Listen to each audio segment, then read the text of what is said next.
Hello, you're listening to Otaku Spirit Animecast. My name is Andrew, and I'm joined here with Chris. Yo. Today's episode is a discussion of a podcast episode. We can talk about the news that seems important to us, that should be important to you because it's important to us.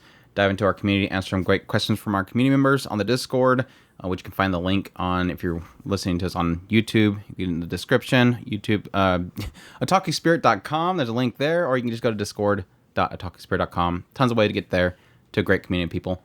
But yes, how's the last... Shoot. Well, it would have been, how's the last week been? I was going to say, how's it been since the last discussional, which is like 2 months ago. It always piles up. Those reviews always pile up the discussional news and stuff. Right. Well, it put me behind a little bit on this season because I was trying to catch up on a lot of the old stuff, and so I'm vigorously trying to catch all the shows as they come out.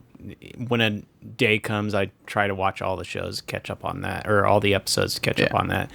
So I have like 5 or 6 shows that I'm aware of that I need to catch up on, but yeah. I think I'm like down to 3 or so. I'm getting there.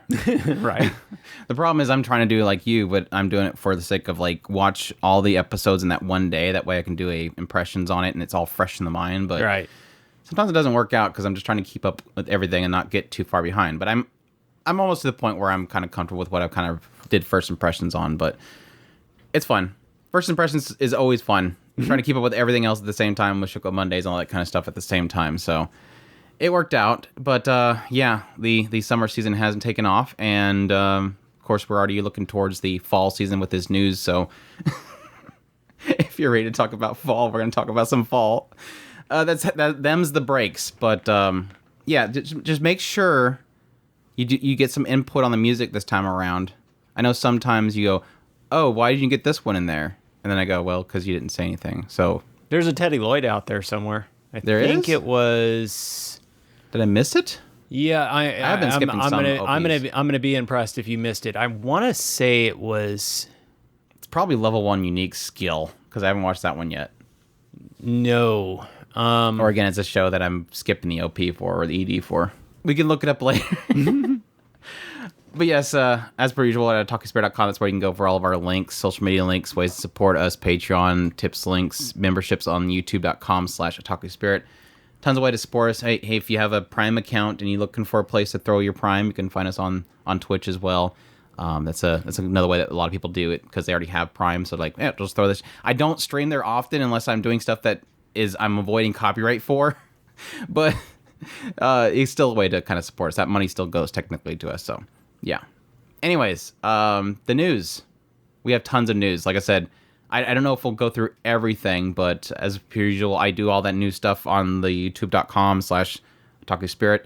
But I always like to do it on the podcast because not everybody that listens to the podcast watch the YouTube. I don't know why. It's like they hate me. But yeah, let's kick things off with the big one. Spice and Wolf. They dropped a new trailer, Chris. Yeah, I hear. I thought they were going to like delay it or something like that, but then suddenly out of nowhere, boom, it hit. And I was like, wait, and there's a trailer and it has footage and you can hear them. I was not expecting this. But yes, the trailer is for, of course, Spice and Wolf. It's Merchant Meets the Wise Wolf is kind of the subtitle they're giving it. I'm not sure if that's going to be like the new full title or whatever, but yeah, it's of course, the journey of the peddler and the wolf. They specifically say it is spun from scratch again, which, yes, finally confirming the thing that we've all been wondering at this point. Is this a remake? Is this from the beginning again? Yes, it is from the beginning again, which does, for me personally, with my prediction, lend itself to the possibility that they could be possibly, hopefully this time, adapting the whole thing, but we'll see. We'll see. But also, a date, Chris. 2024. Yeah. Next year. That's quicker than I thought it would be. Now, the interesting thing is, because I've been trying to speculate on who the studio would be, and my big hope was Bind, just because all I can think about with Bind is, like, beautiful grassy fields, and that's what I think of when I think of Spice and Wolf, but it wasn't. It's Studio Passione, which, personally, is a... You think so? I mean, Miracle-chan, I think, is the only thing they've done that's, like, really good. Interspecies Reviewers was good for certain assets, obviously. But I mean, Harem and Labyrinth of Another World, Roka Berry of Six Flowers, Rene flops, Yuri is My Job. It's not... This isn't a really great... It's a it's an okay studio. But I was hoping for a really good studio. But we always can't get what we want. Now, why I say this should have been a dead giveaway, which studio they would end up choosing, is the fact that the original director of the original adaptation, the old adaptation, is at Passion. So it makes sense that it went to Passion, because maybe they possibly wanted to get Takeo, the director, again. He's listed as the chief director, which that sometimes can mean that they're involved. Sometimes it means they're just putting his name on there. And that's kind of my big concern as well. Sanpei Hijiri is going to be doing the actual directing of it. They did Yuri's My Job, Wasted Days of High School Girls. Doesn't instill a whole bunch of confidence in me. At the same time, the original director isn't like a person with a massive, great repertoire behind him either. Technically, he did do Spice and Wolf and Mao, and we kind of felt both those shows were kind of similar, so it made sense why it was the same director. But Kevin Pinkin's doing the music. That's pretty cool. Always like his music. He did like Made in Abyss and stuff. He's really good. I like his music. Oh, Shield Hero 2 if you watch that show. But yeah, and the other big news that, of course, both Lawrence and Holo's original seiyus are going to be reprising their roles. So same voices, which me personally, yes, I did like Lawrence, but let's all be honest, everybody was hoping that they had the same seiyu for Holo, because it's just super unique. Yeah, super unique. She has a very haughty nature to her voice, and it really does make her shine. Yeah. So, with that said, some people requested that Chris give his live reaction to the trailer, and apparently either he's just been lazy and not checking it out, or he was actually holding true to that request. No, but he has not watched the trailer yet. If you want to go with lazy, we can go with that, but I'm going more along the lines of just so much crap going on all the time. He wanted to do this just for you guys. Let's just say doing it just for you guys. I think the only thing in the trailer, personally, that I was kind of a little bit concerned about, like, I understand like the whole thing with the Harvest Festival, they're going to use CGI characters from the faraway shots. The only real like true concern I had is the fact that the wagon that Lawrence is riding around in is CGI, which unfortunately is an expected thing. But let's be honest, a lot of the show is in that wagon, so hopefully they don't utilize those wide shots with a CGI horse and the CGI carriage too much. But me personally, I feel like everything else looks absolutely beautiful. I think a big concern that a lot of people have is Holo is different than the old anime. That let's just say that. My argument is that she looks actually like she fits more to the original light novel, because some people don't know the original light novel, her ears are actually pretty short. And like I said, it's got more roundedness to this new character design. I personally feel like the new design looks closer to the original source material. Again, it doesn't look like the old anime, that's for sure, but I like it. I really do. But I think they look fantastic. Lawrence, absolutely. He looks a lot more mature, a lot more, I guess, older in a way. He's not that old in the books. So I mean, it's not. He gives off this much more rugged type vibe because he is a guy that's on the road all the time. She looks a lot more youthful in a way. I mean, not young, but she does definitely look a lot more youthful, and she gives off a lot better vibe. I'm absolutely entranced by her eyes. She looks fantastic. I'm absolutely thrilled. This looks so good. Well, this is what I was saying about the whole. I mean, we both kind of, I think, agreed on that. This is kind of the reason why I felt like they needed to start from the beginning if they have the desire to keep going. Yeah, I did not like the idea of them jumping straight into making the next season of it, because it looks substantially different. It's not just the character designs themselves. It's just modern over, almost now 2 decades? I mean, things have changed. Quality has changed, and so it's not going to fit that old style. Those backdrops actually look really good, even though the clouds look like they're moving way too fast. And the hills and the clouds look like they're moving too fast. It still looks really good. I can't wait for it. But like I said, just hearing her voice again was like, oh, I miss this girl. I miss Holo so much. I am just so excited for this. This literally made my day when this popped up. I was like, I was not expecting this. This much information, I think, is the main key thing there. But I hope I do hope that they stay in his head a little bit more. Yes. A lot of the novels, a lot of what is going on is in his head, and I mean, I think that the original show did it well, but it didn't do justice to how much inner torment that he had in his frustration. Well, just like the first meeting, I remember when I was first reading the first volume, I was like, when that first meeting between the two of them happened, it was like, holy crap, I understand him fully right now because I understand everything he's currently thinking about this very bizarre situation. He's very, very lonely, and the whole point of why he even accepted her there was because of how lonely he was. Yeah, his companion was his horse. Yeah. It was like literally was his companion, was his wife was his horse. The connection that he had with his poor horse that gets completely replaced on this shot of a hot holo. Them's the breaks. I'm sorry, people. Ditching the horse for a wolf. You know how it is. But yeah, everything about that it has me super excited. Like I said, 2024, big shock, which again, I'm still kind of hoping, even at this point, it's probably going to be or I'm still thinking, well, I mean, they show quite a bit, but again, that's mostly what's in the PV looks like it's probably 1 or 2 episodes worth of content there, like where they're going. It looks like that first trade that he did, which would be what was the pelts, right? Because he had the pelts, she got the apples incented the pelts, and they sold the pelts. So it's only about that far. I don't see them going any further than that with the PV currently. So, yeah, I'm super excited. I hope that they actually fully adapt and don't... Was it 3 they skipped? I think they went 1, 2, and then 4. No. If I remember correctly. They didn't skip anything. Yeah, they skipped the volume. Okay. I'm pretty sure they skipped the volume. But I'm going through them right now. I just finished all the way up to volume 6, so... Well, anyways, I've heard nothing but that they've skipped a volume. But if they didn't, then they didn't. But either way, I just hope that they cover everything, including the further beyond the first season, for sure. But I actually understand it a bit more as to why they stopped where they did. Yeah. Moving on, another big crazy thing. Warner Brothers Japan and Wit Studio has announced at AX, was a while back, of course. Again, we're still getting caught up on the news for the podcast. An original anime project, Suicide Squad Isekai, which is DC Harley Quinn, the Joker, and the Suicide Squad rampaging on the stage of Isekai in a new original anime series from Warner Brothers Japan and with Studio Suicide Squad Isekai.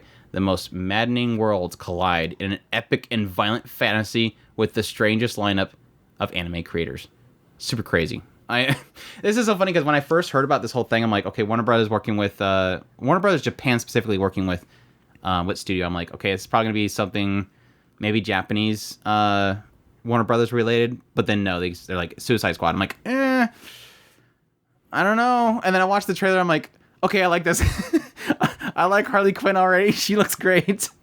It looks like a lot of fun. Harley Quinn in it reminds me a lot of Nazuna from Call the Night. I don't know why. Just the demeanor, not necessarily the look, just the demeanor. But I'm super hyped for it.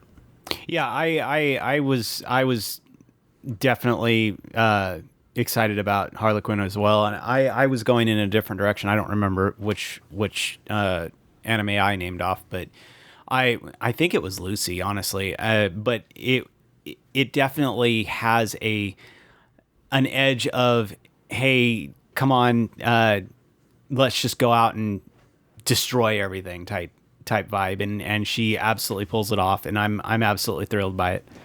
Yeah, obviously the Suicide Squad sort of has a vulgarness to it, and so I'm kind of curious how that will translate to a Japanese studio working on it. But I mean, we have the original director for Jujutsu Kaisen is working on it as a director, and Tappei Nakatsuki, who of course is the original light novel writer for ReZero, is going to be writing it. We have the ReZero musician working on it, so it's pretty much like the ReZero team went to Wit Studio and are making a isekai Suicide Squad, which could be really, really good. Obviously, Tappei is known for doing some pretty brutal stuff, so I'm thinking he can probably work really well with those characters, so it all kind of works together surprisingly well. I came into this expecting nothing and got something, so I'm pretty excited about it. So yeah. Some really cool news around Frieren. I'm not sure if Chris knows about this, but yeah, of course they had an announcement a while back about it being a 2-hour special for its first episode, which is crazy. Now, of course, me and every other anime fan that has been around anime for a while, when you hear 2 hours, you think, okay, now cut out ads. This might actually be a full 2-hour long premiere because this is actually going to be premiering on NTV, which is like it's a feature film block. And this is supposed to be like the first anime to be on a feature film block for NTV, which that in itself is an achievement. Madhouse working on it, possibly being a full 2 hours long. Early release. It's going to be September 29th. And yeah, everything about this is psyching me up. I've already checked out the PVs. I even read a bit of the manga. Super emotional already with its first part that I actually read, which makes me warn most people don't check out the new PV because it technically does spoil like one of the earlier emotional points that got me teary-eyed. So the other cool thing is that we found out here recently that Crunchyroll is going to be premiering it on September 29th. So good on Crunchyrolls. They've seen this is going to release early over there. Let's get it over here on the same day. So give Crunchyroll the props when they deserve it. That's definitely one that I'm excited for to not only have, a 2-hour start, but also early. So have you been checking out anything for? And you checked out the PV, right? I don't recognize the name. Oh, you didn't check it out? You just speak up. Just speak up. But yeah, it's like I said. I from what I've seen with the manga, I've been absolutely loving it. Oh, is this the elf? Elf that's part of the heroes party, and they pass away and everything. Some of them, yeah. The hero I think is like one of the earlier ones, but yeah, they all kind of separate, and she's an elf, so she's obviously gonna not age as much. So there's kind of an aspect of humanity and the unskippable, the unavoidable fate of time that affects different races differently. But yeah, her little journey, which I think is great. Plus, she falls into mimics a lot, apparently. That's supposed to be like the ongoing joke of hers, that she falls into mimics. Which it kind of bugs me they haven't shown in any of the trailers yet, but damn, it looks so good. It just looks so good. This is like Madhouse at their best, and I'm super pumped for it. So. Yeah, it looks absolutely fantastic. Yeah, and a 2-hour beginning would make sense if they're using the her experiences with the other party as a effectively a prequel. That would make a lot of sense. Well, they do have like a really solid first arc that I read, and it's pretty much like it opens up with them coming back and celebrating. So it's more, there is an early arc to it, which is very, like I said, very impactful that the PV sort of spoils, which I think will fit pretty. I think they'll probably do that first arc and the second arc, and I think that'll all work really well for a pretty good climax. There is a pretty good solid realization thing in that, so it works well. So we had Dengeki Bunko 30th anniversary event, which had a ton of announcements. We had I May Be a Guild Receptionist, which is essentially about a girl who works as a receptionist, and she was expecting to have a really good life working there at this adventure guild, and then she realizes that she's always having to be late because adventurers get trapped in dungeons and stuff, so she pretty much decides to go out there and do it herself to kind of cut down paperwork and to be able to clock out early enough. So apparently it's an OP receptionist, which honestly for me is kind of great because I like my guild receptionist. She looks pretty cute. But I don't know. It's like the designs and stuff of all the guild mistresses and stuff I really like. But oh, she has like a hoodie. I guess she does technically have to keep her identity a secret, so I guess she's gonna wear a hoodie to cover up her identity. So that's cute. For once, Andrew finally gets a show about a guild mistress or guild receptionist girl. That's awesome. So, and she is cute. Yeah. We had TV anime adaptation for Your Forma was announced, which this apparently is like a sci-fi series that I thought it was actually a game, but then apparently I found out that it was not a game.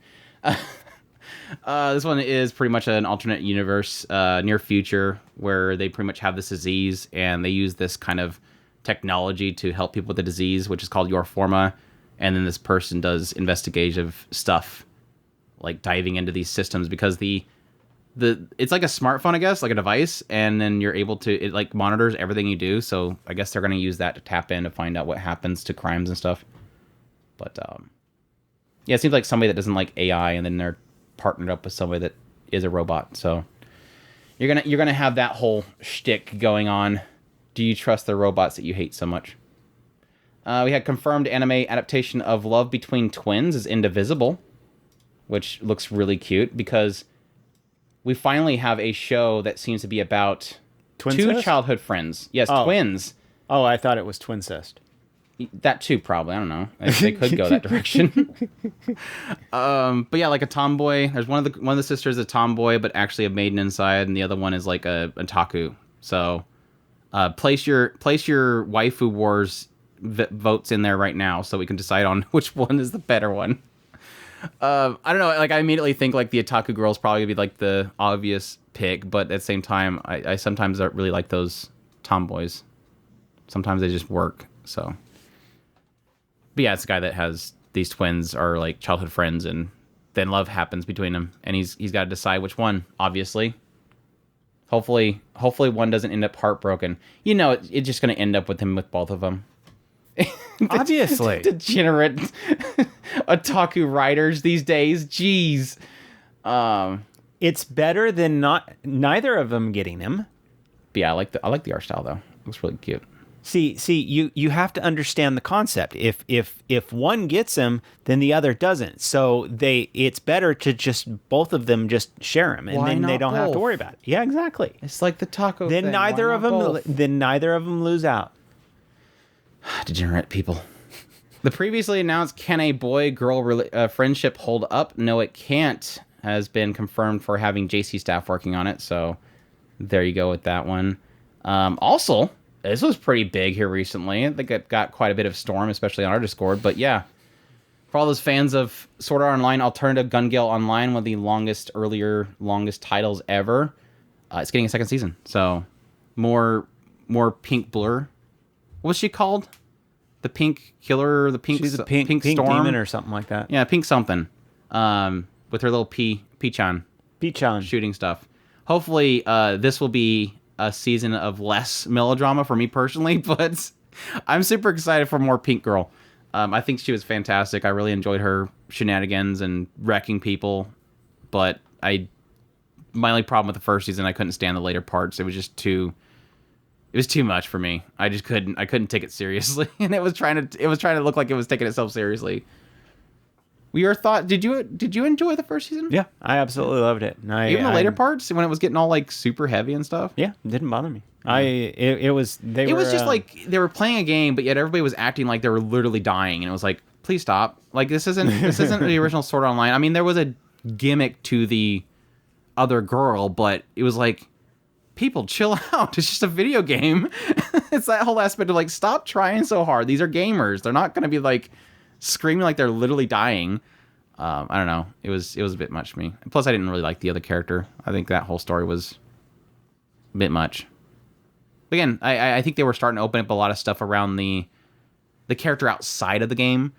And I think they can possibly start getting that stuff because it felt like they were kind of just starting to scratch the surface of that stuff. Because she has like a lot of insecurities about her actual self. She's too tall. But that's why she wants a really short character.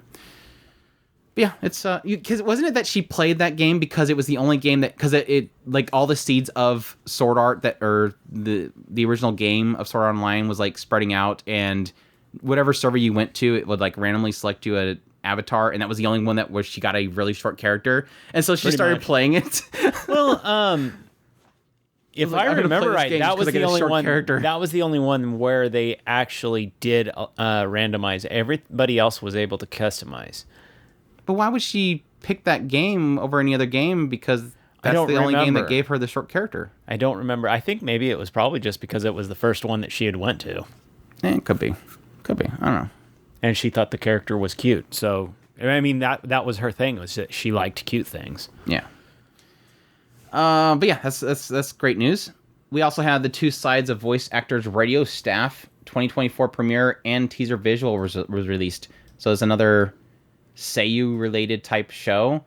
the whole idea behind this one is that you have these two that are actually voice actors. They work on this radio broadcast, but when they're actually in their normal life, they're completely different, and they actually hate each other. Yasumi, who is a gyaru in real life, and then you have Yuhi, and is who totally is not a girl, and is totally not her. and they totally don't love each other. Well, it's totally not dress up, darling. Oh, totally not. No, not gyarus. Gyarus are always different, Chris. They never look the same. But yeah, they hate each other, which means they actually love each other because they're being tsundere, obviously. Obviously. But yeah, that's all the Dengeki Bunko stuff. We also had staff for the TV anime Heat the Pig Liver has released a promo and announced a staff and as well as a October premiere. So this is going to be a fall show, which it's basically Kirito Pig. Are you excited for Kirito Pig? I don't know. If I remember right, etchy. we were interested in this one, right? I don't like it because of Kirito voice, but I kind of like it because she looks cute and it's supposed to be ecchi. So I don't know. We'll see. I don't know if I want to hear Kirito screaming all the time. It's funny because I do run into Kirito every now and then, the Seiyu, and I'm not bothered by him. It's just the yelling Kirito. I've finally figured out it's just yelling Kirito. I can't stand it. Like Trigun, the new Trigun, he's like always yelling. It's like, oh gosh, I can't stand his voice when he's yelling. Stop yelling. Stop yelling. Stop yelling. Stop yelling. Yeah, we'll see. It's like pretty much like the Heat the Pig thing is like you have to eat something raw and then you die and then become a pig. I don't remember exactly what it was. It was weird. Eating raw pig liver, you will lose your consciousness and be reincarnated as a pig. So don't do that, though. That is not real. This is a book. This is a fictitious book. Do not eat raw pig liver. You will not be isekai to a hot girl. I have to put that. Are you sure? Yes. Have you tried this? Chris, stop. Have you tried this, Chris, Andrew? I'm trying to save our entire careers and lives and everything. Regular Magic High is coming back. Do you know that? I didn't know that. I love it. I want it. But the sequel is coming in 2014. Or 2014. 2024. What would be 2014? That'd be like 2000 or 20,014. Yeah, that would take a long time. Anyways, yeah, that's coming back and it's going to be in 2024. So there you go. I don't know. I still have to watch the movie, I think. Well, there was a movie, wasn't there? I didn't watch the side story because that's just kind of a knockoff that didn't follow the story, so I'm not too concerned about it. But yeah, there was a movie. Yeah, I remember it was a movie. Yeah, there was a movie. I need to watch the movie. I don't know why. I'm not super invested in it, but I might. We'll see. Anyways, fans of Battle Angel Alita, the live action, apparently James Cameron has pretty much slipped out that he's working on more of them. Not just one, but two. He used plural. Films, plural. Essentially, the Forbes article was about him listing his home or his ranch. And in the article, he literally says, it makes sense for me to sell this because for this project, I'll be in this state. And for Alita Battle Angel films, I'll be in Austin. So it's like, okay, it's just literally him saying, I'm going to be in Austin because I'm doing this project. So we kind of knew. I think they kind of was hinting at that he wanted to do more. Yeah, so this just kind of confirms he's been saying that for a while. So I mean, the first one was really successful. When he's in Austin, we'll get excited. Yeah, it's like when I'm in Austin, I'll be doing that. He but never goes to Austin. I was fine with it. It wasn't bad. I thought they did. It was a lot better than better than I was expecting it to be. The bar for Hollywood live action of anime is pretty low. Pretty low. No, it was enjoyable. I did enjoy. I hate the eyes. I really hate the eyes. But it's one of those that you want it to be a full adaptation, and the promise of getting more of the story is okay. I'll believe it when I'm actually looking at it and actually watching it, and then I'll be excited. But as it stands right now, I'm not getting my hype up. That's nice. I'll get excited when he's. I'll let myself get a little excited when he's in Austin, but when I'm actually watching it, that's when I'm gonna know that there is an actual second part to this. Actually get to. Are you gonna watch his Armitage adaptation? Yes, I would. Yes. That's a joke, people. He's not doing an Armitage. But no, I think it's like I said, the bar's low, but I did like Alita. Like Yeah, besides I mean, eyes, and I did get a kick out of his changing of the rollerblade thing, to kind of incorporate rather than doing a battle arena. Yeah. Rather than actually doing a battle arena, let's take the battle angel and put her in roller derby. It was fine though. It was good. It was entertaining. Like I said, I think the more sad thing about this is like, come on, Japan and your anime studios, they're beating you. We're gonna here soon have more adapted in a Hollywood live action than the actual anime. That's sad because the anime didn't really cover much. And this was probably going to go beyond that. So that is the kind of the big myth. Yep. But it is what it is. We still have the manga there to read. One of these days I'll finish reading it. I didn't read too much of it. Anyways, fans of Unnamed Memory, stop being fans because it's delayed. You're not getting it anytime soon. I've heard some hype around this one, and it's kind of sad to hear that this got delayed. They're delaying it to 2024, which at this point, if they didn't do it in fall, there's nowhere else they can do it. So it makes sense that if they have announced for fall, they're going to delay it. So hopefully it's just till January. But there is one cool thing about this announcement, though. They just said production circumstances. They didn't use the C card, Chris. Are we finally... Is Japan finally done with the C card? I'm so happy.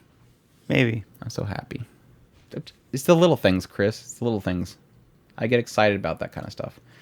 The official website for Mecha Ude has revealed a promo and a staff and 2024 premiere. So this one, I don't know if we ever actually covered, but apparently it was one they did a pilot for, and then later on they did a Kickstarter or crowdfunding campaign, raised like $100,000, and then greenlit a series that's going to be coming in 2024. So it looks very, dare I say it, Chris? Should I say it? Go for it. Fully cooley-ish. It looks very fully cooly. I don't know. But the animation's crazy, though. It looks really good. Now, as to if it's going to be actually entertaining and not just what looks like a bunch of machine arms punching each other, we'll see. But, like I said, the animation looks really good. So, I have some hopes for it. I was going with Hero Academia, but... Yeah, that too, I guess. I guess there's a twinge of Hero Academia. I don't know what I think it's just really the character designs and stuff that really got me. But yeah, I can see that as well. I don't know, maybe if I watch it and it starts feeling furikuri, I'm no. Well, when you think furikuri, you think over the top bizarre, and yeah, I can see that. I'm not talking bizarre. I'm just looking style and stuff. Yeah, some of the character designs are flipping back and forth between Hero Academia, and I do see some furikuri in there. Some furry curry? You see some furry curry? We'll see. We'll see how that one turns out. Like I said, the substance besides the action and animation, I'm not really getting much from the PV, so we'll see. We'll see. Cool stuff, cool stuff, cool stuff. Polygon Pictures, let's just keep doing the Marvel stuff, Chris. Are you Polygon Pictures is working on a Spider-Man. Marvel's getting all up in the anime right now, which is, is good for some people. Question mark for other people. But yes, Polygon Pictures has announced they're working with Marvel Studios on a Spider-Man titled Spider-Man Freshman Year. It's a new animated series which is going to be on television.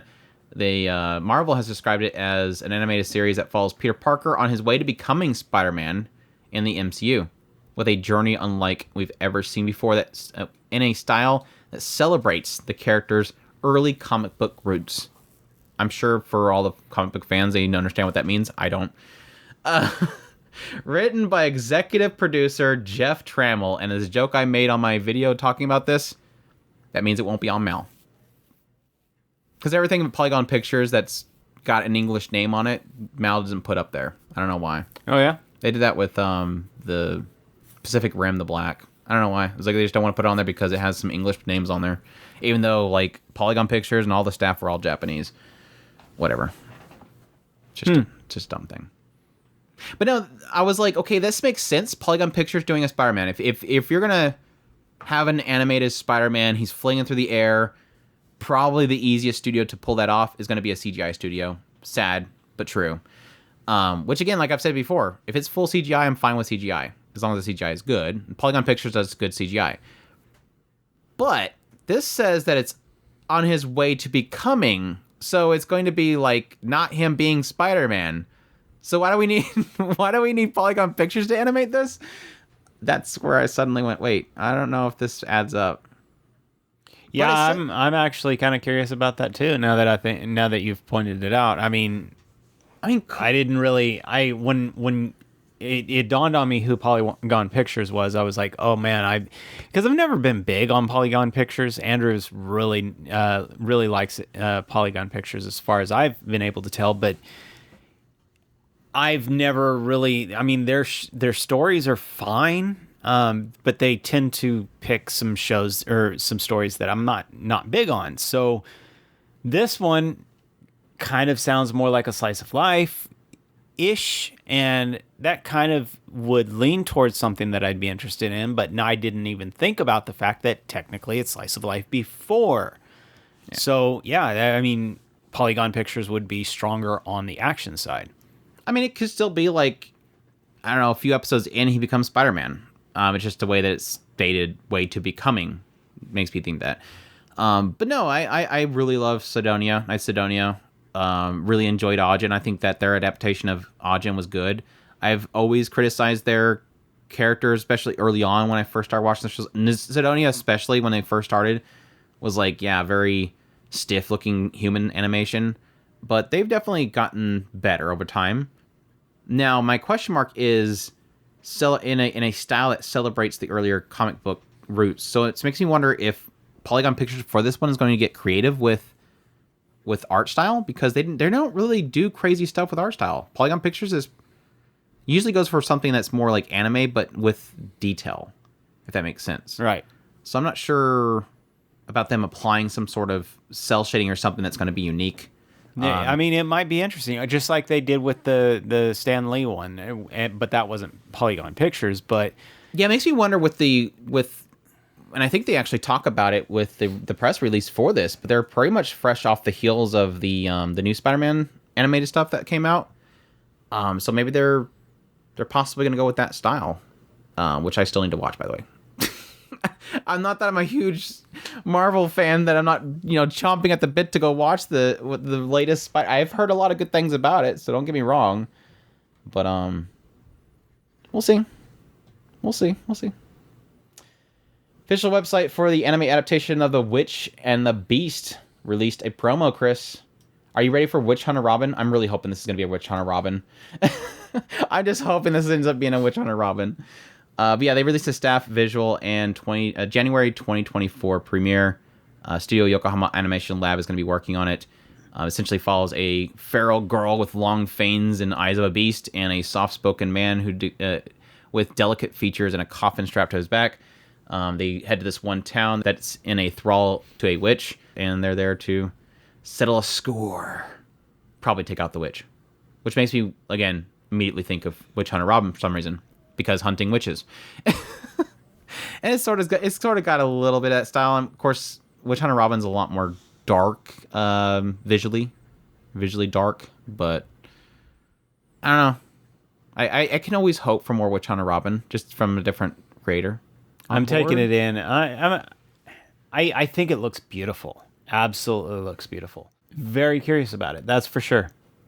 Yeah. And that's what the PVs are supposed to do. They're the trailers and PVs. The point of them is to get you interested in it, and I'm definitely interested. I'm very curious as to, because the Victorian feel to it definitely just tickles, and I really want to see what is this story. What are they going to do here? What's in the coffin, Chris? It's obviously it's a demon. It's gotta be a werewolf. It's got the purple hands and everything. Is it what? It's got purple hands. So obviously it's a demon. It's a demon? Obviously. You don't think it's just like a purple-haired werewolf? If you want to go with purple hands mean purple-haired werewolf, we'll go with it, Andrew. You haven't seen purple-haired werewolves, Chris?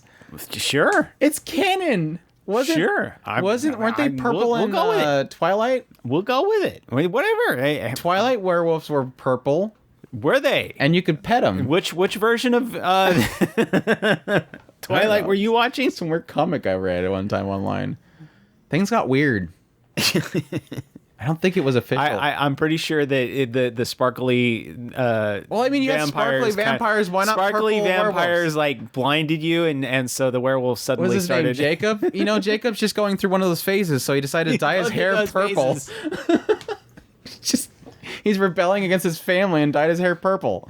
Hey, don't be picking on Jacob. Tell you where to start. You can pick on the sparkly. That's vampires. a series Ender stayed way far away from. Rail Romanesque is coming back, Chris. I didn't know this. I just was like, okay, maybe I heard this a while back and I just forgot. I think it probably was announced right after the first season, but yeah, it's coming back in October, so right around the corner. Did you watch the first season? I completely forgot. Yeah, I wanted to watch it. I think it was a late or a late license. I don't remember what it was. Something happened that made it to where I never did get caught up on it. Things happened. Things happen. Yes, Lolly Trains. I will hopefully get caught up on this when I don't even probably Crunchyroll. Yeah, Crunchyroll had it. So yeah, there you go. I'll see if I get caught up. Either that or I'll just keep claiming that I'm going to read the visual novel that's sitting on my shelf behind me. Yeah, that was what, 3 years ago? No, wait, hold on. Where's the date? It says October down here. Where'd it go? It said October. October 2020. Yeah. Shut up, Chris. And they're 5-minute episodes. How the heck did we miss that? Shut up, Chris. Shut up, Chris. Maybe they announced the second season early on. I was like, I'll wait till the second season comes. This is pretty cool news. I'm sure Chris will be excited about this if he hasn't heard already. But yeah, Tsukimichi Moonlit Fantasy. Some big news around its second season, which we really enjoyed the first season, right? You enjoyed it, right? Okay, yeah. I enjoyed it. Sometimes I catch myself speaking for Chris. But yes, the official website for the TV anime Tsukimichi Moonlit Fantasy has released a new trailer announcing a January 2024 premiere. JC Staff is taking over for animation from, I think it was C2C. And it will also run 2 cores consecutively. So, good news. Good news depending on who you ask, and even better news. I'm a fan of JC Staff, so C2C did a good job. Don't get me wrong. They did some pretty cool animation scenes in that season. But there was some points where it was like, okay, we didn't do anything with this scene, so I'm on board with JC Staff taking over. So I forgot about the piglet lady. Who was voicing the piglet lady? It was like, was it? Oh, I cannot remember who was it. I loved her voice though. I think it's Yor, isn't it? It's got it. I think it's Yor, because I'm thinking of her talking, and all I can hear is Yor.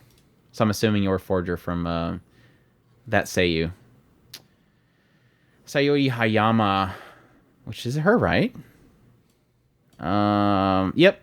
I call it. I knew it. Like, I was just thinking of her talking. I'm like, oh, yeah, that's right. It's Yor, isn't it? Yeah. Yeah, she's great. Miyuki is who I was thinking of. So cool. She has a soft voice, and so yeah, it's very gentle.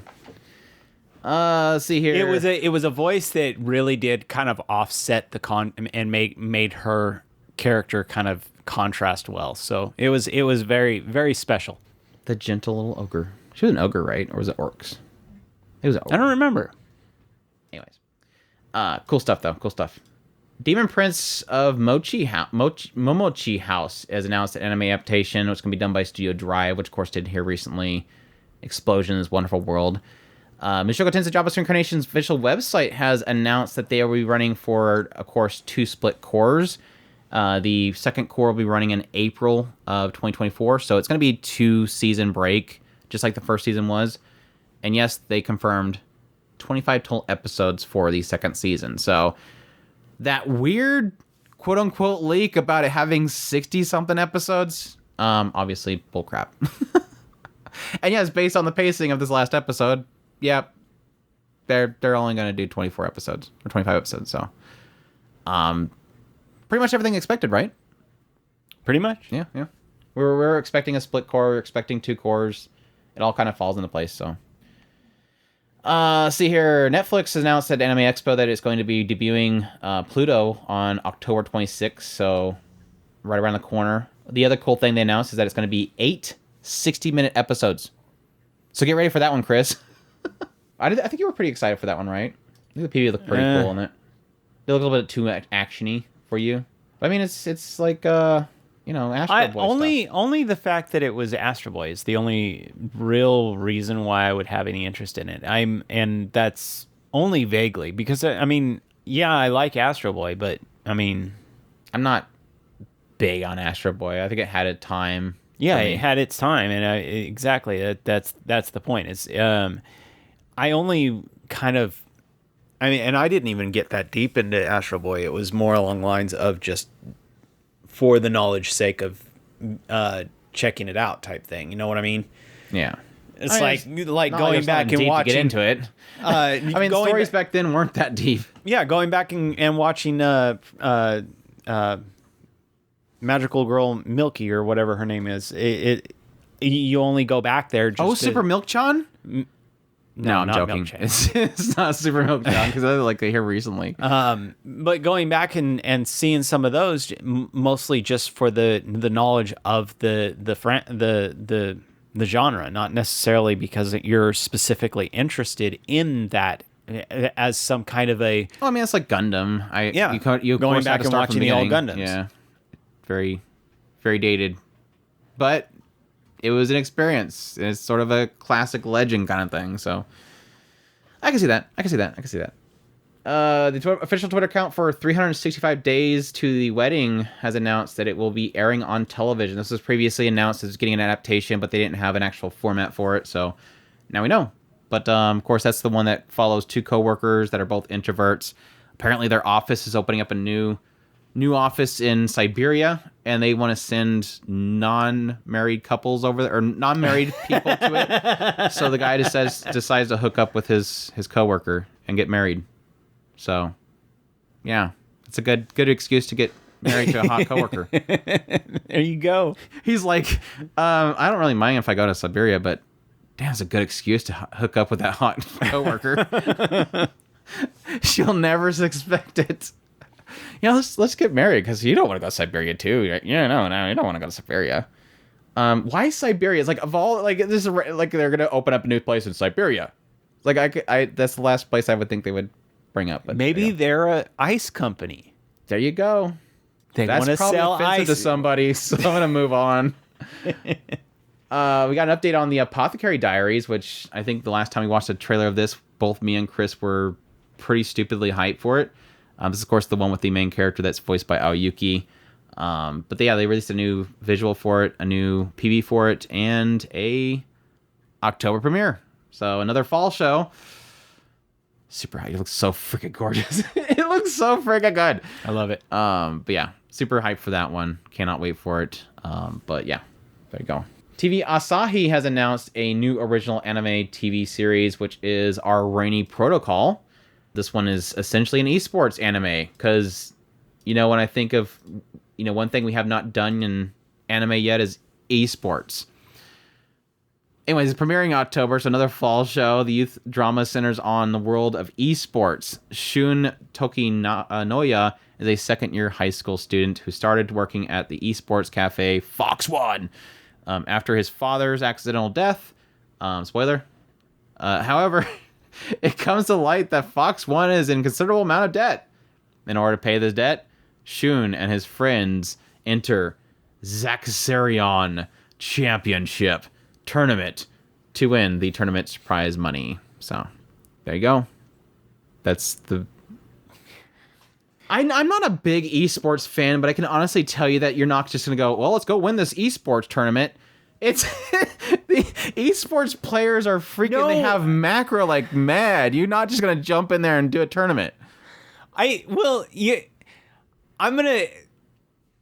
be a little bit cynical here. Do it, Chris.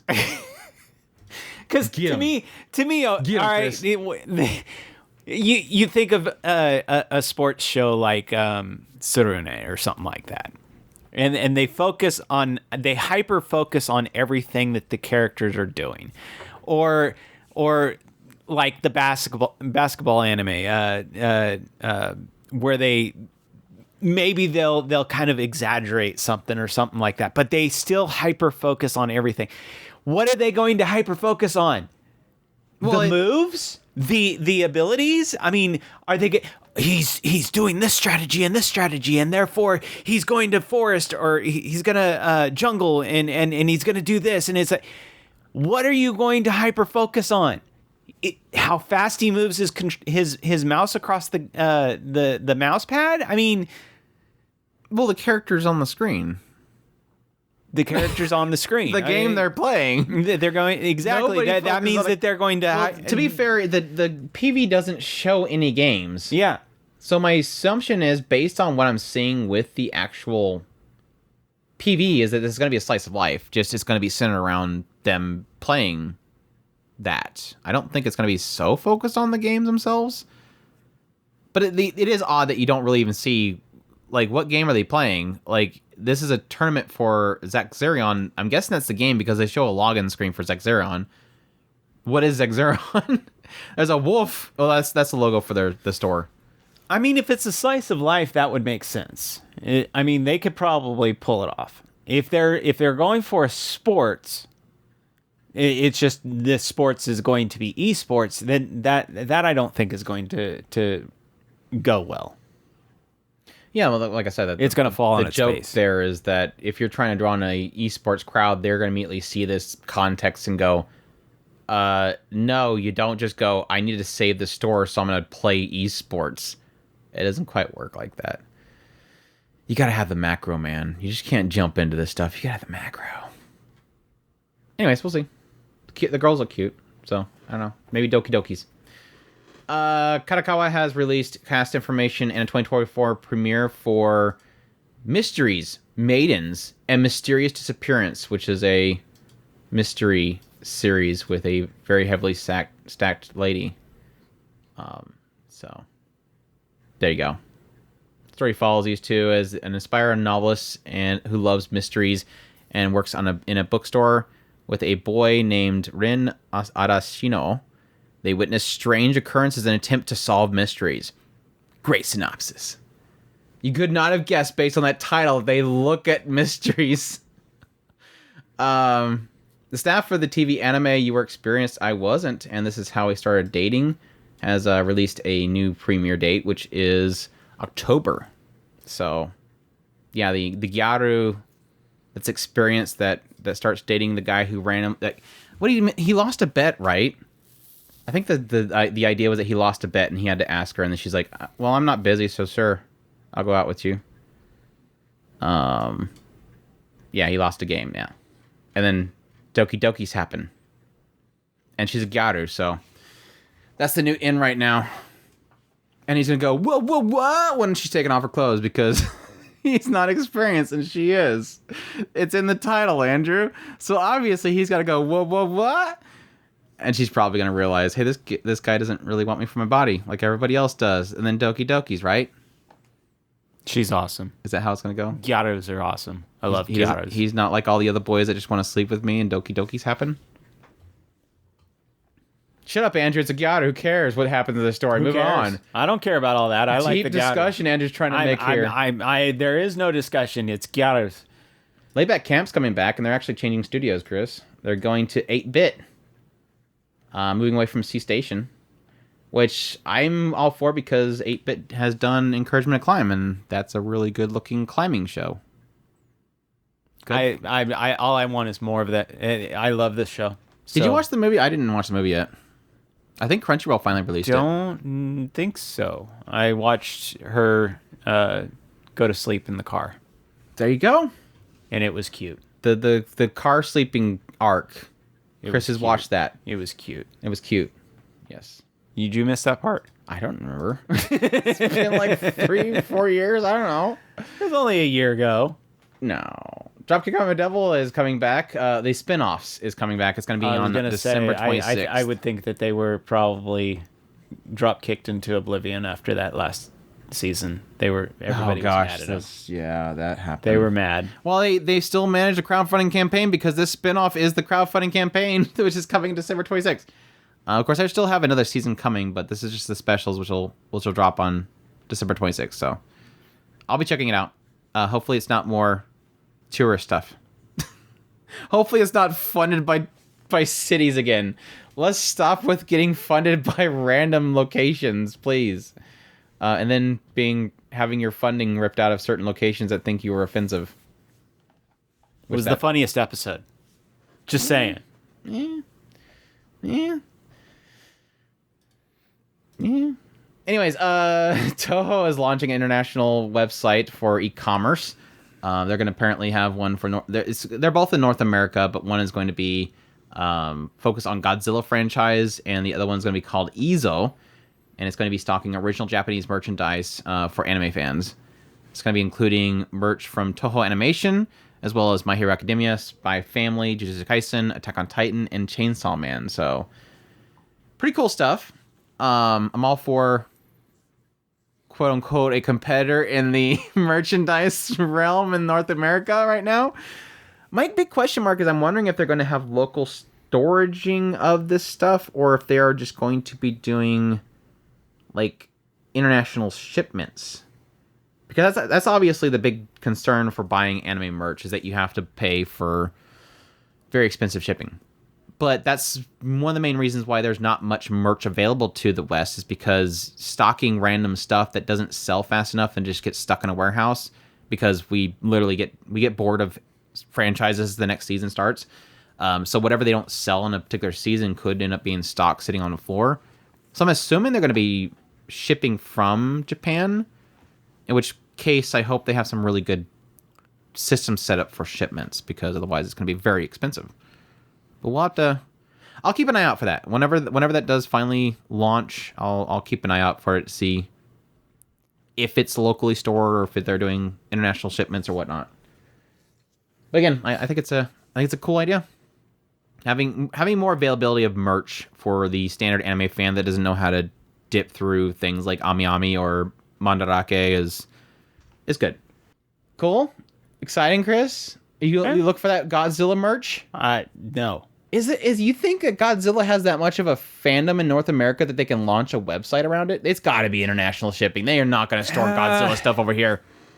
That's got to be shipped from Japan. They're not going to have a warehouse with Godzilla stuff in it. I'm assuming there's got to be a fandom for Godzilla. Fandom, but what kind of size? That is a good question. The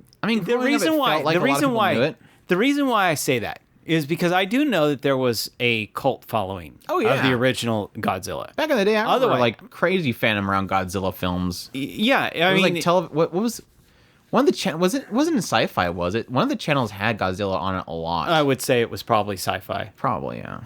Because I do know that it was one of those reoccurring shows during our childhood that just kept popping up, and it was like, what is this and why is it a thing? Now that we're going crazy, and like, oh no, it's Godzilla. But now that we've grown up, it's like the Godzilla films keep coming back and coming back. So there's got to be a thing for it. Obviously, otherwise it wouldn't keep coming back. Yeah, and the recent films were seemingly well received, from what I remember. Yeah, they had to have been.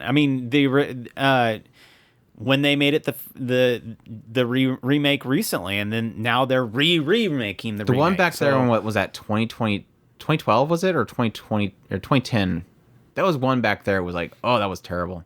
That was a terrible adaptation. But the recent ones, like I said, seem to be well received. Yeah, and that's what I'm saying. It has to have some kind of a following. Otherwise, it's wouldn't keep coming back for whatever reason.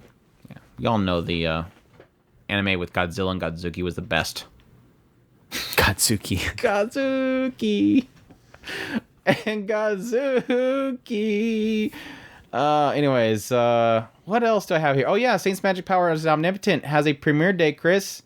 Fall. It's finally coming back. Season 2, Chris. It actually exists at this point. It felt like... Are we sure that it exists, or are we waiting until we're watching it? They made an art for it. They made an art. Okay, yes, well, I'm Chris. On board. Let's go. They made an art. Let's go. I'm going to go watch first season. Shoot. 2021? Really? I thought it was 2020, but that makes sense. Yeah, it feels like because they announced it like shortly after. I think late 2021 they announced the second season. So it's been. I've been wondering if this thing existed. I was holding hope for it to come back. A very rare female-led isekai series that actually gets a second season. I'm all for it. Please, more. I can't wait. What else? What else is interesting? Oh, this one kind of sounds funny. I think you'll like this idea. It's the official Twitter account for the manga series. The dialect of a girl I fell in love with in Okinawa is too difficult to deal with. They announced that it's going to be getting a TV anime adaptation. This is the romantic comedy manga centers on a boy named Taduraki, who transfers from Tokyo to Okinawa. There he finds a girl that he likes, named Hina Kyan. But Taduraki is having a hard time understanding Hina's Okinawa dialect. Hina's friend, Kana, always helps Taduraki and translates the dialect for him. But what he doesn't know is that Kana secretly likes him. This is going to be a new thing. I just realized there's another show coming up here soon that's going to be kind of the same concept. Was the Russian girl? And she speaks in Russian and likes him, but she doesn't know that he actually speaks Russian or something like that. Oh, really? Yeah, I didn't remember that one. So this is going to be basically the same thing, whereas there's a disconnect, there's a language barrier, but they actually like each other. So that's cute. I like a lot of dialects and stuff in Japanese, and there's always got a cute twinge to it. I don't know why. So having a show about that sounds good. Sounds like fun, for sure. They did have a celebratory art, and I'm wondering if that's the style of the manga, and if they'll hopefully get pretty close to that, because it's very unique looking. So we'll see. We'll see. Yeah, Anime Expo announced that Fate Starting Fake is going to get a TV anime adaptation to surprise to nobody. What else? Hell's Paradise is getting a second season. Oshinoko, of course, is getting a second season. Mashl's getting a second season. Golden Kamuy is getting a final arc anime. Kizuna Elade is getting a second season. Cafe Terrence is getting a second season. What else? Staff for I Shall Survive Using Potions has released a new promo video, Gris. Did you see this one? Probably not. If you didn't see the Spice and Wolf one, why would you watch this one? But no, this is one that me and Chris, when we first heard the adaptation, it sounded interesting. It's this idea of this girl being reincarnated, and she basically demanded from the goddess that she be able to make potions wherever, whenever, and able to do whatever she wants them to do. So pretty much an OP skill magic to do anything and everything, which is totally not OP. So probably heal everybody. Apparently, at some point in the trailer, soft spoilers for anybody that doesn't want to know, it looks like she's able to change her appearance by using potions. So yeah, she can disguise herself. But it looks good. It looks cute. But yeah, did I cover the news on that? Yeah, October premiere. So another fall show. We're, again, like I said earlier, we're already looking at fall, Chris. Are you ready for fall? Yeah. Fall's stacking up like crazy. So there you go. I think that's pretty much all the big news. Nier's coming back, Chris. It's finally going to finish this broadcast by broadcasting all the remaining episodes on July 23rd. So we can stop delaying that one. Oh, this sucks. It's been delayed for so long. Oh yeah, 2024 premiere for bottom tier character Tomazaki. It's gonna be in January, so cool stuff. That's all the news. That was a lot to go through, but like I said, I want to get everybody updated on stuff. So let's get to some questions, Chris. Are you excited for some questions? Sure. We have some decent time. Now here's the problem. I noticed this before. We're getting bad people in the Discord again. People are putting too many chat in the Discord questions thread. The submit questions thread is for questions only, not conversation. So I have to publicly shame you all once again. So TCB says, how big you think your sphere of influence is amongst running anime podcast channels in the community? I have no idea. I'm gonna guess 0. Nobody cares about us. We don't cause controversy, so I don't think people notice us. We're like in the shadow. We're just over here with our community, and we don't stir nests. And so nobody notices us. I think if I went out there and I started like starting crap with other content creators, then they throw crap back at me, and I'd probably get more attention. But we don't cause controversies and do hate stuff as much as other people, so we don't get much attention. I'm gonna say probably in the same area. I think our influence is a little bit bigger than we realize, but it's not as, since we don't try to pull that weight. It tends to not be as aggressive as it could be. Does that make sense? I mean, we've talked with many of the other big podcasters, so I mean, they're aware of us, and we're aware of them. We've done a lot of we've done collabs in the past with a podcast. We still do stuff with them. They're still open for interviews, which I hopefully here soon will do probably another co-podcast back and forth between them at some point. We still take part in their yearly awards, so yeah, I think podcast-wise, I think we're pretty much aware of each other. But as for like YouTube and stuff like that, I don't know that YouTube's big enough to be really that much of a presence. But I will say, ever since hitting 10,000, it feels like I cannot stop getting emails from random people at this point.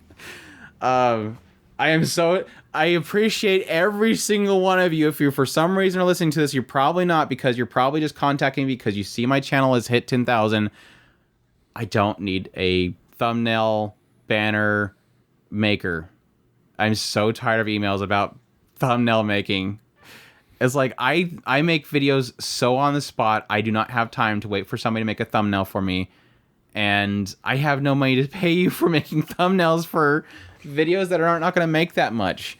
I mean, each individual video, unless it gets viral, I mean, it's just not going to make enough for a thumbnail. It's a slow building up progress. Somebody the other day was surprised that I don't have an editor. I'm like, I thought it was pretty clear I don't have an editor. It's all manual. But yeah, it's a thing. What was the question? A sphere of influence. I don't know. But it's enough to get attention from companies at this point, which is good. But yeah, I just don't think channel-wise, I don't think anybody really acknowledges our YouTube. Probably won't for a little bit longer. But like I said, podcasts, we're not like super buddies with any other podcast, but we do communicate now and then. So yeah, I think the podcast community is, the anime podcasters community is, yes, there's a lot of people out there, but a lot of them fall off a lot. Yeah. But those that kind of has been sticking around for a long time, I think we've all acknowledged each other. So, I mean, it was probably only a few seconds away. If I messaged one of them or they messaged me, we'd probably be on a podcast together. So they're all cool people. We had some good talks. So not all of them. Not saying I know all of them. Just saying we've talked to a lot of them. Well, we've been around for at this point, we're one of the oldest now. I mean, yeah, I remember when we first talked to a podcast, they were like, so you're new around the block or something? I forget exactly what he said or something like that. And we were like, no, we've been on since like this date. And he's like, oh, really?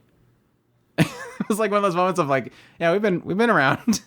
We just weren't doing fully anime up until a certain point. So too long. Anyways, thanks TCB. Sobble Boy says, have you guys ever seen Suzume? If so, did y'all see it in theaters? Any thoughts about the movie? I don't remember. No, it's Shinkai, I think. It's the new Shinkai one, the door. Oh, it's like recently. I think it's supposed to be on Crunchyroll soon, or maybe it already released. But no, haven't watched it. We don't get stuff in theaters around here. We've talked about that a lot. We don't get anime in theaters here. The last time I checked, it was like 4-hour drive away, 4 hours back just to watch a movie, and it's like, unless something comes out, unless like a Mushoku movie comes out, I don't think I'm driving down to the theater just to watch a movie. I'll wait until it comes out on a streaming platform or something, which is great with Crunchyroll right now. Crunchyroll's getting really good about getting movies, so it's good. So, Ira says, if you could each pick one anime to get a Brotherhood/Fruits Basket treatment and get an anime remake, and this time actually get a full adaptation, what would you pick? Excluding Spice and Wolf because it's obvious and maybe gonna happen. It happening. It happening. We have a PV now, Ira. I know he was joking about that because I was, again, saying that it was possibly way delayed. So, yeah, now that we have Spice and Wolf, it's like, what now? I think one of the other ones that I had was obviously Berserk. A good studio, not a crappy CGI studio, needs to get Berserk. It's like, it's such a... Maybe I'm crazy. It feels like it's such a no-brainer to make a fortune, but I'm guessing it's one of those things where maybe just it never does make money and they're too afraid of touching it. There's got to be something behind the scenes that's keeping them from actually giving it a proper release and not keep re-releasing the CGI crap. Like, because they did that re-release of the CGI one. It's like, why? Remake it. Start from the beginning. Get a good studio to do it. It's mind-boggling. But the other one I think I had was Akira's getting one already, so that's already given. I think my other one I had was Claymore. I would really like a restart of Claymore because the anime ending was original and they kind of botched the ending. I would say Noragami, but that's too new. It's too recent, and I still have hope that they will still do another season of that. So Berserker Claymore, I think for me. I don't know. I'm still probably going to give my stock answer of either the Inside Mari. Inside Mari would An be actual freaking awesome. An actual release. That's never been. I actually got a kick out of it. I barely No game, no Chris. You're supposed to say no game, no life. By the way, no. I have my reasons for that. I've actually gone through the books, and so I'm not sure about that. No, I was glancing through the manga light novel in the Discord, and all I seen was one panel. I knew exactly what they were reading. And it was Inside Mario. But yeah, it's one of those that actually, now that you mentioned it, I would like to see a remake of Flowers of Evil. That would be just that's what I meant to say before I said that. But yeah, that let go of the rotoscope and actually give that show it deserved all the actual. It really did deserve a solid. A proper release. Just say proper release. Yeah. But my stock answer is usually Mayu because it's very similar to No, he's working on Spice and Wolf right now. He can't do it. Yeah, it's very similar to the Spice and Wolf thing, and it does get a lot into the politics of that land, and it's just it's one of those that at the very beginning you think it's one thing, and then as it goes on you start to see there's a lot more depth to this than it actually is leading on it at first. I would really like a proper remake of the Record of Lotus Wars. I think that was original, wasn't it? I think it was original, but I still think it could be extended. Yeah, it could definitely be extended. Not the pop porn stuff. Not do that. I didn't. Was it Chronicles or something? I didn't like that series. Yeah, because that thought Parn and D-Lit, not this other dude, this young buck.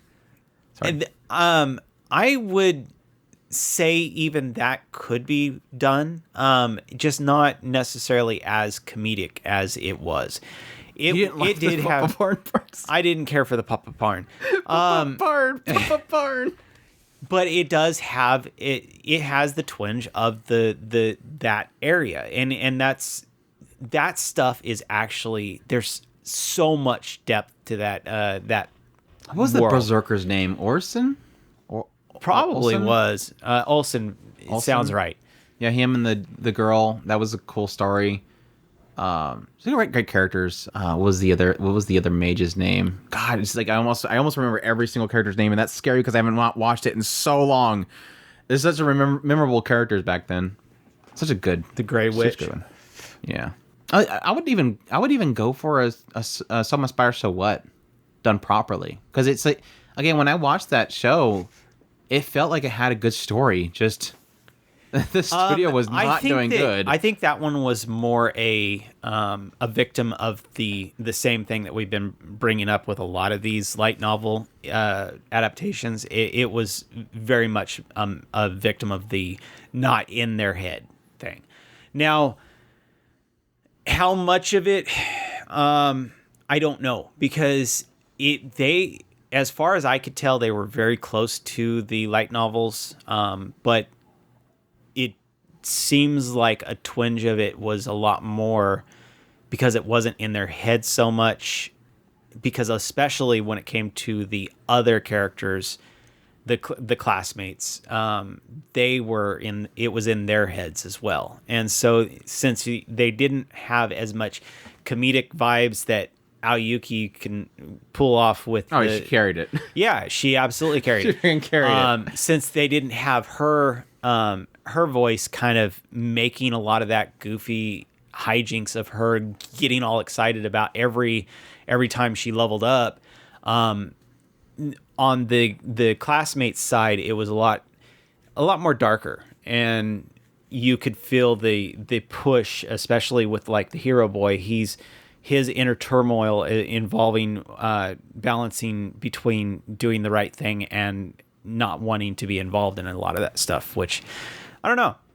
I think it was really, but that is one of the things that's just like the whole situation with Mushoku Tensei season 1 and season 2. It's like, I think there's a way of balancing it. Not doing it all, I guess, is one way of doing it. But yeah, I would, we talked about it a minute ago. Battle Angel. Do the whole thing. Do the whole manga. I would love that. But I would definitely like Armitage far faster than that. I guess a remake. Yeah, you can still have a remake. I love her, as she is so freaking awesome. I just need to go out and just find all kinds of fan art of it, and then I'd probably get into stuff I don't want to see. So, okay, I got dark. Yeah, more Grimgar would be great, but I don't know how good that story is beyond the anime. I mean, I have it to read it, just haven't got a chance to do that. But there's a lot. There's too much. Let's just say that too much. Oh, I said Noragami a minute ago, huh? Because that's too recent. There was another one that was in there, but anyways, more Ascendance of Bookworm would be great. But that doesn't need a remake though. Anyways, where am I at? Sabanasu says, do you ever go to the movies? Not really. We did a while back as like family, with family. But I don't actively myself go to a movie. Partly because I just don't care for Western movies. And again, unless they had anime there, and even then I would probably not really care to go. I think I get such a kick out of people asking me if I've watched this or watched that. And I'm like, no, I don't watch anything Western anymore. And they're like, what do you mean? Yeah, it's possible. Well, yeah, I mean, even our other brother was asking me the other day, was like, did you watch this or something like that, Marvel something? I'm like, no, I just don't have any care for it. Sorry. I mean, there is times where I feel like I should be watching at least, like I said, the whole Spider-Man Homecoming thing. It's like, I understand that stuff is very artistic and doing some really creative stuff, and that's obviously going to probably be influential to even animators in Japan, but I just don't have the time. I mean, I'm barely keeping up with all the anime right now. I was vaguely interested in Westworld. I was vaguely interested in Stranger Things. Every time I give a shot, it drops off at some point. Stranger Things did it. Dropped off in the second season. Same thing with Westworld. Dropped off in the second season. Like, every time I get invested into something, I get tired of it. The Boys. Got invested into it. Dropped off at some point. I think I watched the second season of that one, but even when I give them a shot, they fail.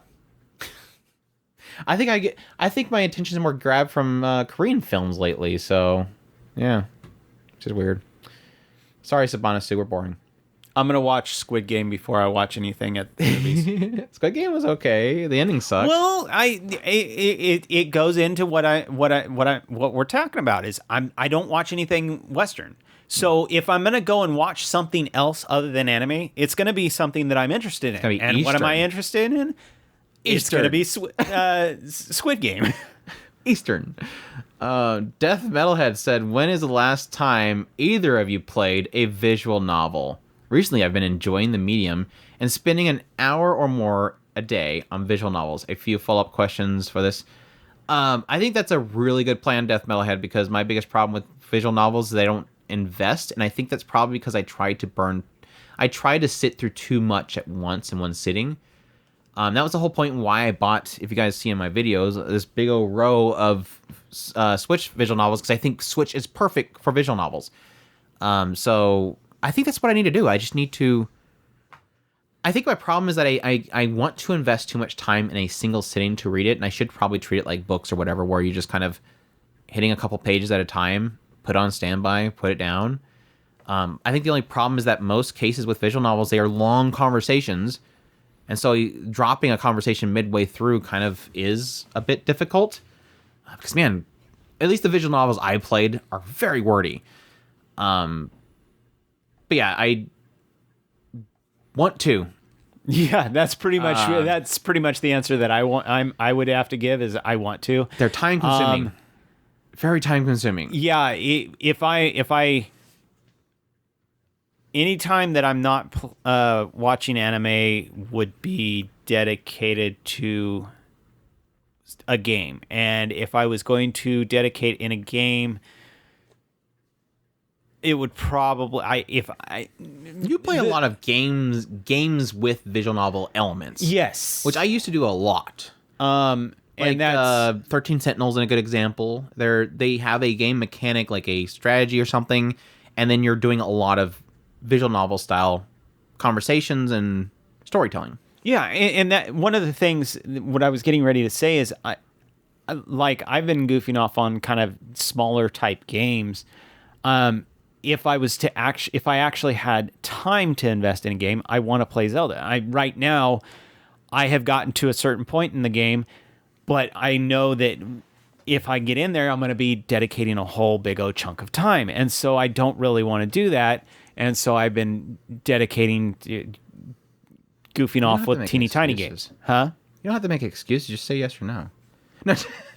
Yeah, a visual novel would be in that category of massive amounts of time investing in it. And I'm one of those that I have a hard time stopping when I get going. So yeah, my biggest problem right now is that I have, here is what I'm doing, which is the YouTube stuff.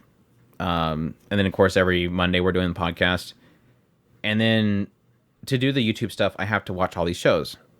And then my free time outside of that is either setting up for another video, writing a script or something like that.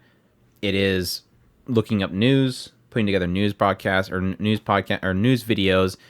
And then outside of that is my spare time. That spare time at this point is literally Mushoku Tensei. Like I have the devoted to finishing that stuff. And so doing a visual novel right now is impossible because it would take all this time from reading Mushoku Tensei. I'm a very one-track mind. Like I tell a lot of people, Mushoku is my time investment right now. I can't bring in another visual novel because that would take away from the time investment for doing that. Once I finish Mushoku, it goes to Ascendance of Bookworm, Spice and Wolf, possibly Grimgar.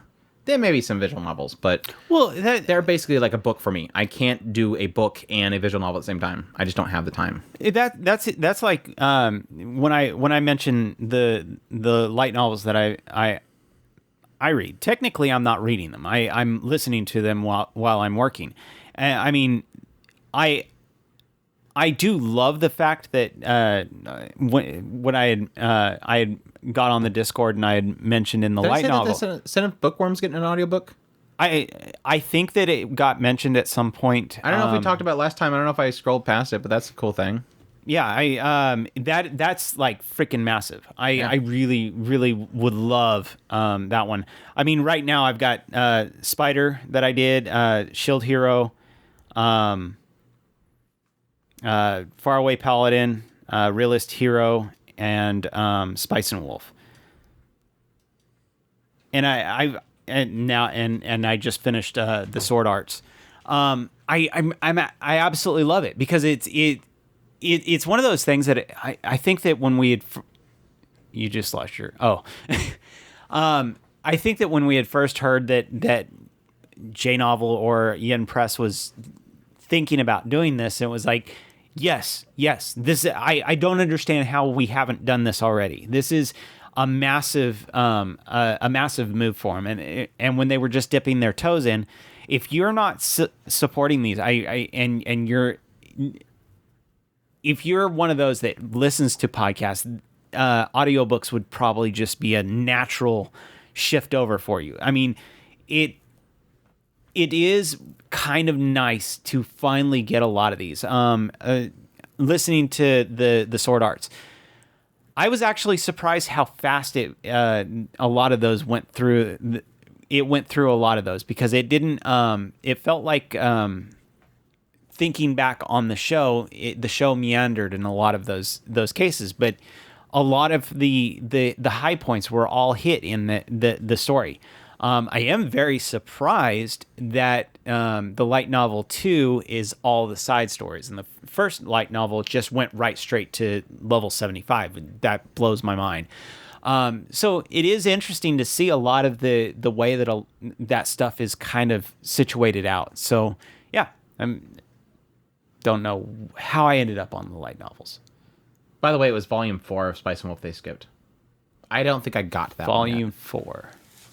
I think I only read up to 3, and that's why I haven't gotten to it yet. They adapted 1, 2, 3, and then they went to 5. I was wrong. It wasn't 3. I know they skipped 1.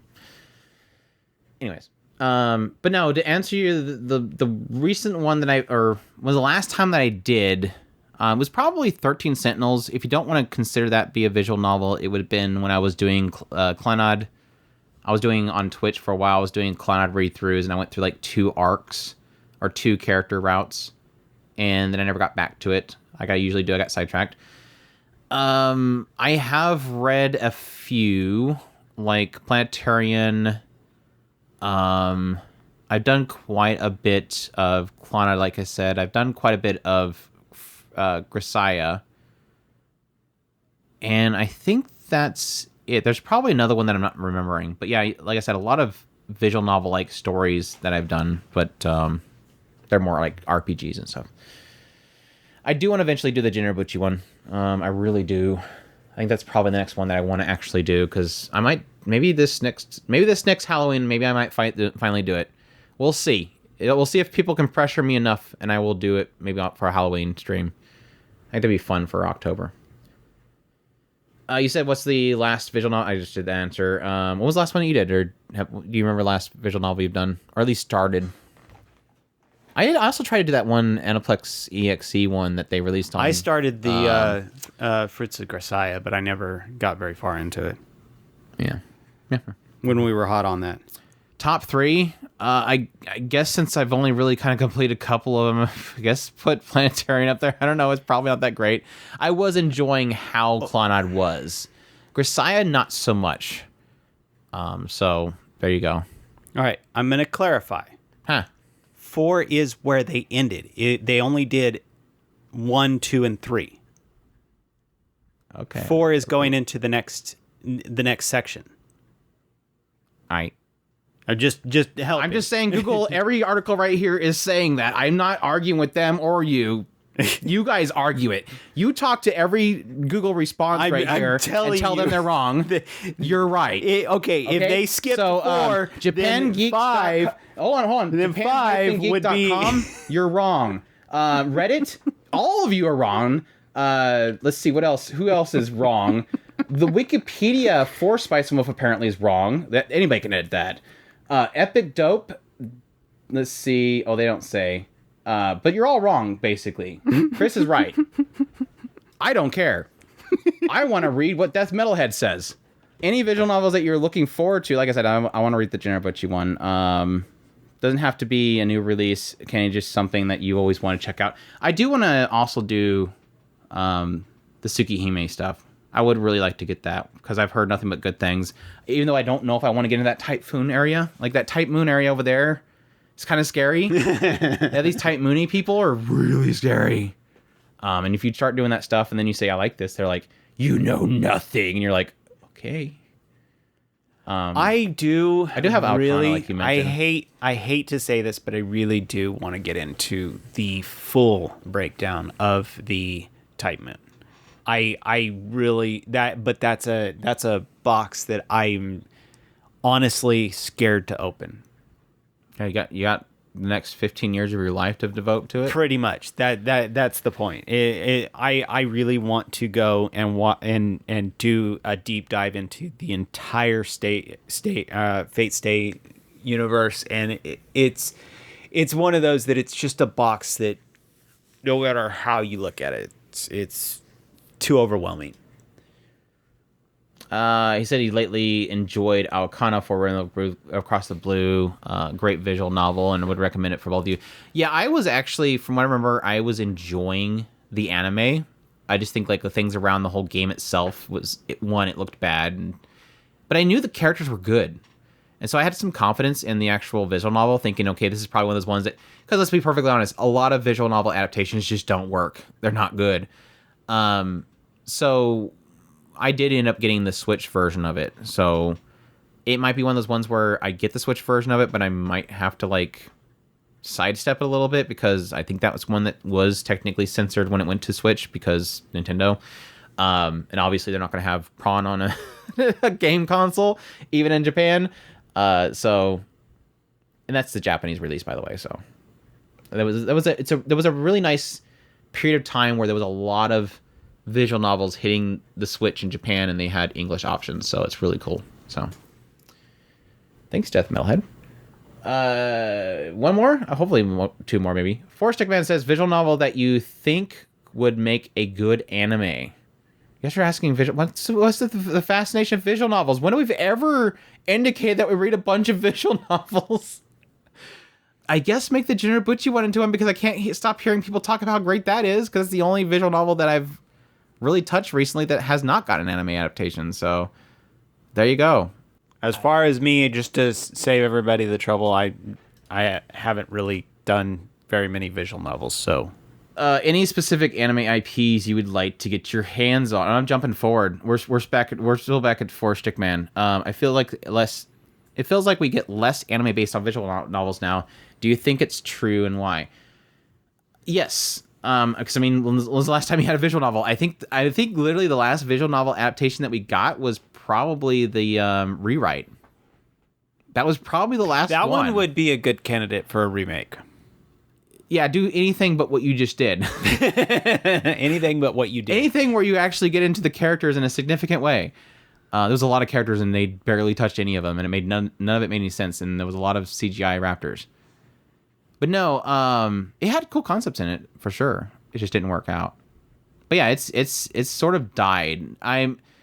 Why? I think it's mainly around the fact that everything's chasing the current fads, which is not so much visual novel based. A lot of the fads currently, I think, are trending more towards a lot of light novels. Light novels right now are kind of picking up on having the big trends, and things like isekais often are light novels. And so a lot of companies are kind of dipping into that. So that's pretty much the reason why. Yeah, visual novels were really big when things that were big were like harems and stuff like that. And that's one of the things that we were pointing out. Somebody had asked us where do we think where the next trends were coming in, and we were leaning towards the Otome game thing. That seemed like that might be the interesting new direction, and that's where it was popping up at the time. And so now we're seeing that is kind of coming into fruition, and it'll be interesting to see where it goes from here. What is the next thing that teasing could girls pop? too. Yeah, the teasing girl. I got a kick out of it watching. Maybe esports now. Did you see did you watch Duke of Death and his maid yet? The first episode, yeah. Did you see the Sweet Dreams box? Mm-hmm. Did you notice that Bunny des? Yeah, the bunny. When he went into the first room, on the couch was Koroneko? Not Kuroneko. There was a version of her that was in a Gothwally of cat. Gothwally of the cat. But the bully girl. It was a version of Alice that was the bully girl, the tan with the swimsuit and everything like that. Oh, you mean Don't Toy with Me, Miss Nagatoro? Nagatoro, yes. God, gone. I seen her and I was like, oh my gosh.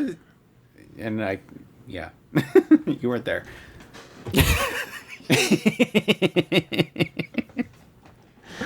I have this really, really sad mental image right now of Chris going, "Hey, Andrew!" Oh, and your dog just looking at you like you're alone. And then he continues to sip on his cup noodles alone on his couch in front of his TV, and his dog looking at him like he's nuts. And then he turns the light off and goes to bed. But I watched my anime. Anyways, just one candlelit in the room, just flickering. Anyways, yeah, that's the reason why. They're going after trends, and trends right now are into isekai, specifically mostly light novels. So, favorite anime based on visual novels? Probably Clannad, I think, still holds the cake. I don't feel like I've seen any other visual novel adaptation that has felt like there's obviously two different types of visual novels we're talking about. There's kinetic and there's non. There's like kinect's like this is the story you get, and then the other ones is where you're choosing a route. And Clannad was like the rare case where it was about multi-route, multiple characters, different waifus, whatever you want to call it. And it felt like each got a moment to shine. While not their full in-depth story, at least enough that it felt like I understood the characters. And then obviously with the after story going after one character. And then having the OVAs do, kind of dabble in with, Kyo and Tomoyo. It worked. I think the thing that makes it work so well is it was one of the few cases of a visual novel main character that didn't feel like they were literally a silent protagonist. He had character. He was the character. And his chemistry with all those characters was great. And that was exactly what I felt when I actually played the visual novel. I'm like, this dude is snarky as hell. He's great. I love his quick wits. He's always snappy, and it throws the characters off all the time. And Son of Hunter's dark. So that works too. And that's a very true statement. I mean, when you think about how, when you go through a lot of the visual novel adaptations, most of the time they all have this issue of feeling kind of disconnected in some way, shape, or form. They don't really feel. I mean, Little Busters was decent. Little Busters did fine. Oh yeah, a lot of the key, and that's one of the reasons why we fell so in love with Key is the fact that we just got spoiled by really fantastic. Key has fantastic stories. When Rewrite came out, that was one of the first times that we really went, this is a Key? I mean, it just didn't feel right. And when you think back on it, it's probably because of the adaptation, not so much the story. That's one of the main reasons why, if I do, I would love to go through Rewrite as a story. But yeah, a lot of the stories that they do has been all from visual novels, and that was the first one that they had adapted that wasn't that impressive. Now, Charlotte was an original, if I remember right, but I got the memory of a slug, so Andrew probably... Well, I know Charlotte, but there's several of them that they start out with an anime and they go to, like, I think even the Robot Girl one here recently did that route, where they start out as an anime and they were going to make a visual novel later or something like that. No, that's possible. Because I think, if I remember right, we were talking about that one being some kind of a collab or something like that. There seems to be like a thing now where they like making these anime right at the same time they're developing the game or the novel, and then releasing them side by side. So you watch the first episode and you're like, oh, I really like this. And boom, it just published. It's on the shelves. People grab that first volume.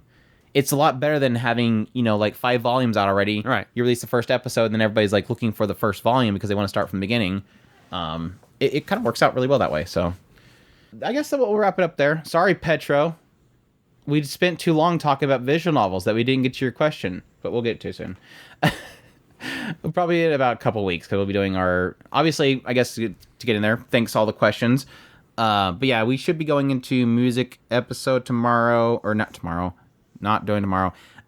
Music podcast episode next week. Hopefully, if I can get everything together, and then the following week we'll do our first impressions, and then we'll get to your question after that point, Petro. But just be patient, Petro.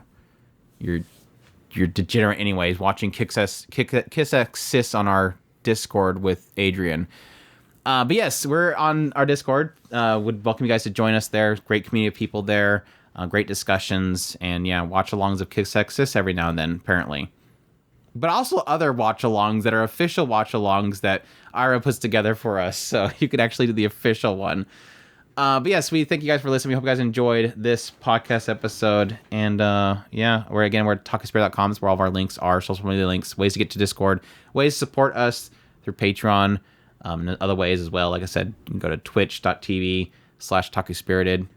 Give us your Prime there if if it's just sitting around. But yeah, with all that said, we thank you all for listening, and y'all take care. Os.